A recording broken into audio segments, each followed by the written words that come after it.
തീരത്ത് കിടന്ന ഒരു 10-15 തെങ്ങ് പോയി. ഇതെല്ലാം ഈ ഉദ്യോഗസ്ഥന്മാരും രാഷ്ട്രീയക്കാരും എല്ലാം ഇത് കാണുന്നുണ്ട്.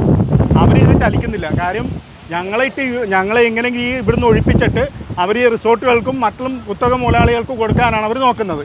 ഞങ്ങളിപ്പോൾ ഈ പാവപ്പെട്ടവൻ ഈ കടലിൽ പോയി ഒരു നേരത്തെ അന്നം തേടിക്കൊണ്ട് വരുന്ന ഞങ്ങളുടെ അവസ്ഥയാണ് ഈ കാണുന്നത്. ഞങ്ങൾക്ക് ഇങ്ങനത്തെ ഒരു ഭവനം ഇഞ്ഞ് വെക്കണമെന്നുണ്ടെങ്കിൽ 25-30 ലക്ഷം രൂപയാവും. ഞങ്ങൾക്കൊരു 1000 രൂപ വരെ എടുക്കാൻ നിവൃത്തിയില്ലാത്തൊരു സമയമാണ്. അപ്പം ഞങ്ങളിട്ടുണ്ട് ഇവരെല്ലാവരും ഈ അവരെ ആവശ്യത്തിനനുസരിച്ച് ഞങ്ങളിട്ടുണ്ട് തുള്ളിക്ക് ഞങ്ങളുടെ വോട്ട് മാത്രം മതി. ഇനി ഞങ്ങൾ തീരത്തുള്ളവർ കാണാൻ പോകുന്നത് ഞങ്ങൾ ഒന്നടങ്കം വോട്ട് ബഹിഷ്കരിക്കും.